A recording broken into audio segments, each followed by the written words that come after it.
Triangle Grace family, hello. My name is Christopher Hayes. I'm one of your missionaries in the city of Medellin, Colombia. And I wanted to let you know about how our ministry here has been going through the course of 2020 and to thank you for making this work that we do here possible. I work at the Biblical Seminary of Colombia in the city of Medellin. I'm a New Testament professor here, which means I have the privilege of training pastors, especially in biblical languages, and I also teach courses in, for example, the Synoptic Gospels. It's of course been a very unconventional year for us, insofar as the pandemic came along in March and kind of threw everything up into the air for the institution. But I was really grateful to be part of the seminary that I'm a part of. The administration pivoted immediately when the pandemic happened, and we transferred immediately to an online modality that has worked really, really well. It's of course been a challenge for me to adjust my pedagogy to this medium, but it's been a success, and our students have hung in with us, and the seminary has persevered in spite of a lot of the financial challenges that accompany this time. And we're so grateful for the way that God's been faithful to us.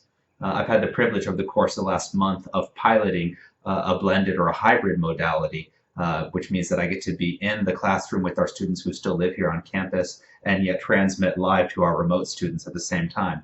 And that's been a really positive experiment for us, especially because we've decided that we're going to use this same modality to launch the new master's program that we're creating right now, which I'm very thrilled about. It's going to be a master's degree in biblical interpretation, taking the most rigorous components of exegesis of the biblical text in their ancient languages and their ancient cultural contexts, but also teaching the students how to do equally rigorous analysis of their contemporary context, so that the way that they apply the scriptural text to the modern world can be as faithful and responsible to the gospel and to the scriptures as possible.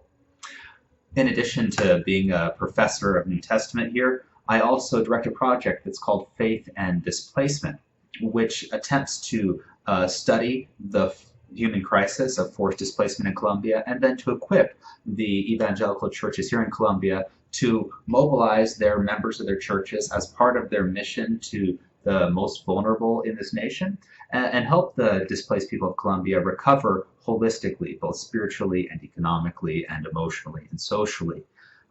This project is one that I've led for the past several years. And it's been an enormous and wonderful privilege and challenge. This year, of course, was massively affected by the pandemic. We have been able to move ahead and really without any hiccups in terms of our timeline in the creation of a new modality that will allow us to take the intervention that we've created to train the churches and to launch it at a large scale across Colombia. We had a conference on the subject in July, and that went very well. It was very successful in spite of the fact that we had to make it a virtual conference.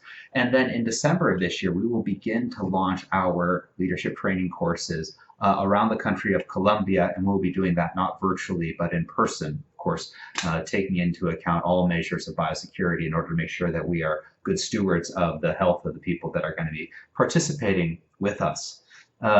We had a bit of a surprise challenge that emerged with these training courses because the Colombian government limits the maximum size of any gathering to 50 people, which was a bit smaller than what we had planned for.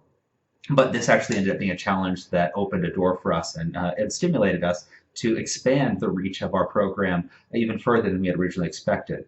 Our initial plan had been to launch this training course in 6 different cities around the country, but since we had to reduce the number of people that could participate in the training course in those 6 cities, we decided to launch the training course in 2 additional cities so that we will have an even more expansive coverage of the country in this training. So we're grateful to the Lord for being faithful to us throughout this process, and for opening new doors for us even as we encounter challenges. My family is doing quite well, all things considered. My wife, of course, Michelle, had the unexpected challenge of becoming a virtual educator beginning in March of this year, as I'm sure has been the experience of a great many of you parents as well. But our families hung in there well, and our kids have flourished in spite of everything during the pandemic. I have 3 children. Zoe is 7, Asher is 12, and Judah is 16. And it's been particularly delightful to watch the way in which the Lord has brought out certain gifts of Judah during this pandemic as well. Judah previously was an avid photographer, but he's also become something of a videographer in the course of the past several months. He has become the audiovisual guy for our church as well. And he also does videos and has done some filming events for other local churches and for Christian ministries, which is so massively vital during this time in which connectivity and communication all happens virtually. I'm really grateful to see the way that the Lord has cultivated those gifts in him and to see the way that he wants to use them for the service of the church. Just for the record, he didn't do this video, so don't blame him for the quality of this. We're really grateful to the Lord and to Triumphant Grace for allowing us to continue to serve here. We know that this has been a hard time for a lot of families and for a lot of church communities, and it means a lot that you've stuck with us this far. We wouldn't be able to continue to minister here in Colombia without your support. So thank you for your faithfulness, and I look forward to the time when the Lord and the pandemic allows us to see each other in person once again.